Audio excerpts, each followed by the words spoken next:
Dear student, we have one more question from IIT JEE Main 2019. Okay, ये question physics का है और ये क्वेश्चंस आपके एक चैप्टर है state of solid and liquid. This question belongs to that state of solid and liquid. The question reads: a submarine experiences a pressure of 5.05 into 10 to the power 6 Pascal at a depth of d1. Okay, in a sea, है ना. तो समुद्र में आप d1 depth तक जाते हो तो आपको 5.05 meter power 6 pascal. Pascal is ऐसा यूनिट ऑफ प्रेशर. ओके, ये आप एक्सपीरियंस करते हो. तो when it goes further to a depth of d2, अगर सबमरीन जो है d2 डेप्थ और नीचे जाता है it experiences the pressure of 8.08 into 10 to the power 6 pascal. मतलब प्रेशर जो है वो बढ़ जाती है. प्रेशर जो है 5.05 से बढ़कर के 8.08. एज वी नो दैट जैसे जैसे हम किसी लिक्विड में या किसी फ्लूइड में नीचे जाते हैं प्रेशर बढ़ती है ना. एज पर द डेप्थ बढ़ती है तो प्रेशर भी बढ़ती है.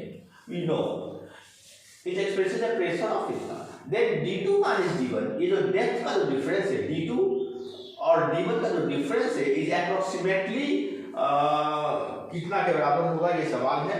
Density of water given 10 to the power 3 kilogram पर मीटर क्यूब. ये तो आपको मालूम होगा, याद भी होना चाहिए. एक्सेलरेशन ड्यू टू ग्रेविटी आपको आसानी के लिए 10 मीटर पर सेकंड स्क्वायर दे दिया गया जो जनरली 9.8 होता है. और आपका ऑप्शन है ए 500 मीटर. d2 माइनस d1 जो डिफरेंस है डेप्थ का 500 मीटर, 400 मीटर, 600 मीटर और 300 मीटर. तो इस सवाल में सबसे पहले तो बेसिक कंसेप्ट अगर आपको डेवलप करनी है तो सबसे पहले तो आप ये जानो कि हमारी जो प्रेशर है वो डेप्थ किसी डेप्थ पर कैसे कैलकुलेट करते हैं, है ना. हम मान के चलते हैं, देखो कि सपोज हमने कोई फ्लूइड लिया हुआ है. ये फ्लूइड लिया हुआ है, सपोज ये फ्लूइड है ना. ये फ्लूइड जो है वो किसी कंटेनर में भरा है और ये फ्लूइड की टॉप सरफेस है. This is top surface of fluid.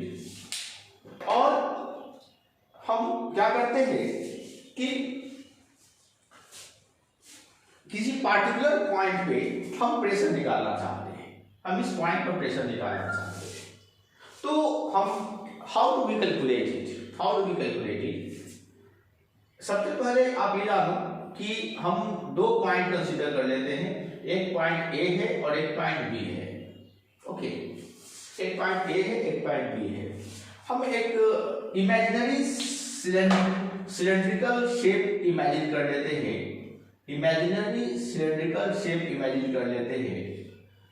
है ना. ये इमेजिनरी सिलेंडर है ना. रियल में ऐसा कोई सिलेंडर होता नहीं है. मैंने इमेजिन किया है कि हालांकि ये इस पॉइंट जिस पॉइंट पर प्रेशर निकालनी है उस प्रेशर वहां पे प्रेशर कितनी होगी. तो हमने एक इमेजिनरी सिलेंडर इमेजिन कर लिया और इसकी जो एरिया ऑफ क्रॉस सेक्शन हमने इमेजिन किया है. Area of cross section equal to मैंने ए इमेजिन किया है. और दो पॉइंट है जहां की पोटेंशियल प्रेशर हमें डिफरेंस मालूम करनी है. इस दो पॉइंट के बीच की जो हाइट है वो मैंने h कंसीडर कर लिया है. ओके, h कंसीडर कर लिया है. तो उस अनुसार इस सिलेंडर में अगर हम ये मान के चलते हैं, एक इंपॉर्टेंट बात है, ये फ्लूइड जो है वो इक्विलिब्रियम ऑफ रेस्ट में है. मतलब ये फ्लूइड जो है वो मूव नहीं कर रहा है, इक्विलिब्रियम ऑफ रेस्ट में है ना.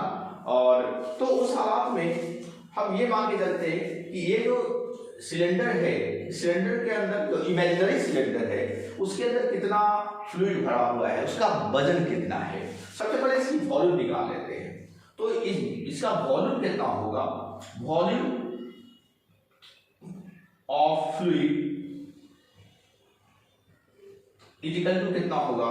तो देखो सिलेंडर का फॉर्मूला क्या होता है, एक सिलेंडर का फॉर्मूला वॉल्यूम का होता है, आपने पढ़ा है पाई आर स्क्वायर एच, है ना, पाई आर स्क्वायर एच।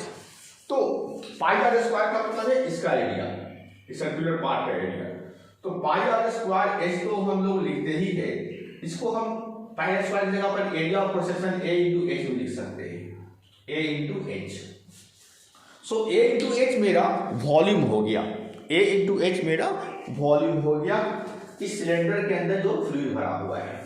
अगर इस फ्लूइड की डेंसिटी हमें मालूम है, अगर इसकी डेंसिटी जो है, डेंसिटी अगर हमने डी माना हुआ है, तो इसकी मास कितनी हो जाएगी? इस सिलेंडर में जो मास है, mass of fluid inside cylinder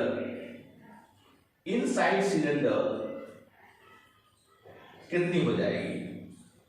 बहुत आसान है फॉर्मूला, आपको पता है, mass equal to volume into density, simple. तो is equal to volume into density. Okay, volume हमारा कितना आया h और डेंसिटी मेरा d है, तो ये मास हो गया।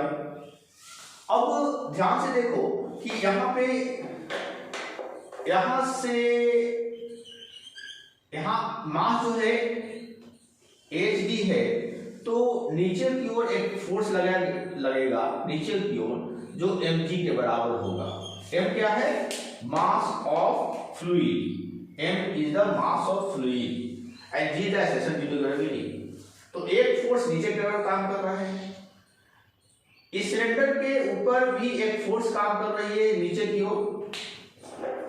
ये लिक्विड जो है, सिलेंडर के ऊपर जो फ्लूइड है वो ऐसे फोर्स अप्लाई कर रहा है, इसको हम बोल सकते हैं F1 force, F1। Okay, F1 force नीचे की ओर अप्लाई कर रहा है, और एक फोर्स फ्लूइड जो है ऊपर की ओर इसके बॉटम पे लगा रहा है, ये फोर्स हो जाएगा F2 फोर्स, F2 फोर्स। ध्यान देना, किसी भी लिक्विड में, किसी भी फ्लूइड में एवरी पॉइंट पे फोर्स एक्सर्ट होती है in all directions and in equal value, है ना, इक्वल वैल्यू में चारों दिशा में। और अगर आप कोई सरफेस रखते हो तो सरफेस के परपेंडिकुलर फोर्स लगती है, क्योंकि ये सरफेस प्लेन ऐसे है तो फोर्स परपेंडिकुलरली लगेगी, ये सरफेस नीचे वाला बॉटम ऐसे है तो फोर्स ऊपर की ओर लगेगी, तो सरफेस के परपेंडिकुलर फोर्स लगती है। ओके, तो एक फोर्स नीचे लग रहा है, एक फोर्स ऊपर की ओर लग रहा है ना।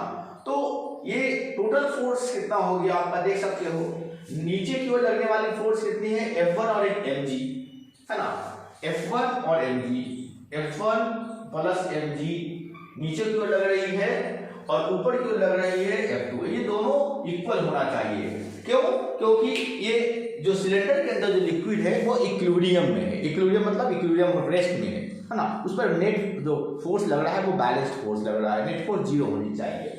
सो यदि डाउनवर्ड फोर्स लग रही हो नहीं अपवर्ड फोर्स लग रही है, सो ये दोनों इक्वल होनी चाहिए। अब आप देखो हम क्या करते हैं कि F2 माइनस F1 को इधर ले जाते हैं, तो ये हो जाएगा mg is equal to F2 minus F1। Okay, m का वैल्यू हमारे पास AHD आया है, तो हम लिख सकते हैं AHD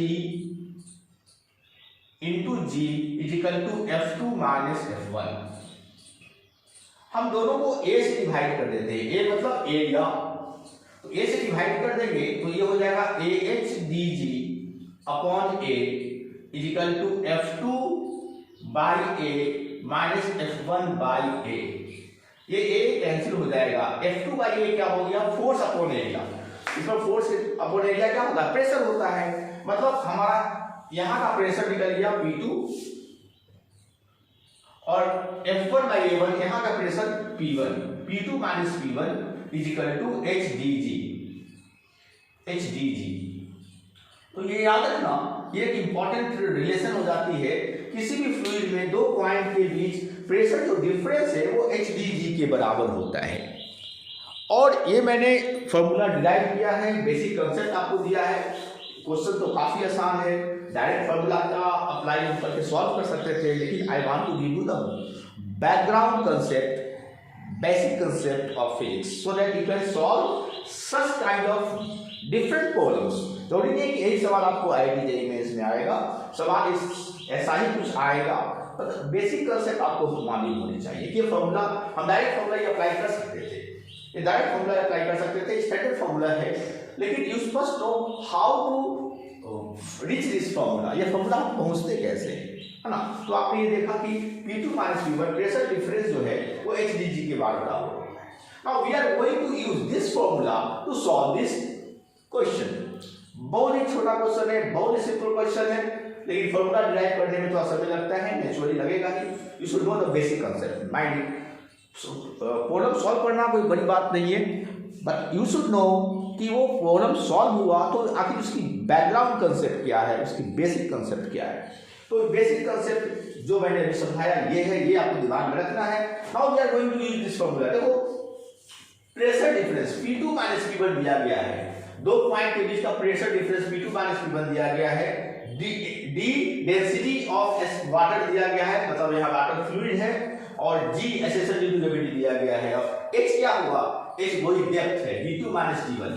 D2 यहाँ से डेप्थ का मतलब है कि ये D1 था, हाँ, टॉप सरफेस से डेप्थ D1, टॉप सरफेस से डेप्थ D2। तो आपको एक्चुअली में यहाँ से वो D2 और D1 दिया गया था, ये हम D1 ले लेते हैं, दिस इज यहाँ से यहाँ तक D1 है, और यहाँ से यहाँ तक D2 है, D2, है ना। तो D2 और D1, तो D2 और माइनस D1 कितना हो जाएगा, H के बराबर ही हो जाएगा। So we are going to use this formula, है ना। Make a screenshot first, right?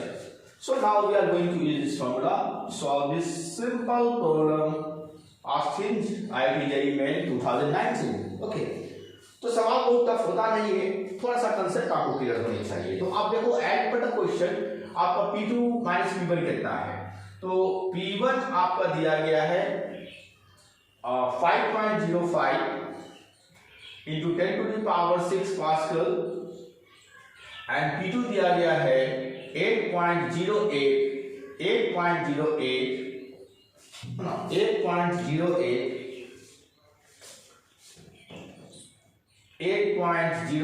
into 10 to the power 6 pascal. Okay, चलो, और आपको D2 माइनस D1 निकालनी है, मतलब आपको H निकालनी है। D2 माइनस D1 मतलब आपको H निकालनी है, क्वेश्चन मार्क दे दिया मैंने, G का वैल्यू दिया हुआ है, तो सिंपली आप निकाल लो P2 minus P1 is equal to H मतलब D2 माइनस D1, और D density of water is 1000 10 to the power 3, है ना, 10 टू द पावर 3, और G का वैल्यू कितना दिया गया है 10। सो सिंपली आप इसको डिवाइड कर लो तो आपका ये आंसर आ जाएगा। तो ये फॉर्मूला मैंने इस्तेमाल किया है, देखो P2 minus P1 is equal to HdG। अब सिंपली आप निकाल सकते हो D2 minus D1, P2 minus P1 आपका वैल्यू दिया हुआ है 8.08 into 10 to the power 6 minus 5.05 into 10 to the power 6 is equal to D2 minus D1 into 10 to the power 4, है ना। So just you subtract this value, तो आपका आ जाएगा 10 power 6 common ले लो, और ये लिख दो 8.08 in minus 5.05 is equal to D2 minus D1 into 10 to the power 4। Alright, now simple calculation है 8.08, तो 8 minus 5 0.33 into 10 to the power 6 is equal to D2 minus D1 into 10 to the power 4। 10 to the power 4 से ये cut जाएगा तो 10 to the power 2 बचेगा, 10 to the power 2 बचेगा, मतलब 100 से मल्टीप्लाई कर देंगे तो D2 माइनस D1 निकल जाएगा।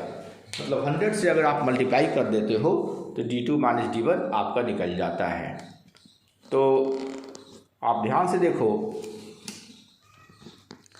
D2 माइनस D1 आपका D2 माइनस D1 कितना हो जाएगा, D2 minus D1, therefore D2 minus D1 is equal to 3.03 into 10 to the power 2, that is 303 metre. तो ऑलमोस्ट इक्वल टू, हमारा सवाल था अप्रोक्सीमेटली कितना के बराबर होगा, तो ऑलमोस्ट 300 मीटर के बराबर आ गया इस बार। तो you can see how easily this problem was solved, लेकिन बेसिक कंसेप्ट आपको मालूम होना चाहिए। Hope you must have understood this solutions. Okay, thank you, bye.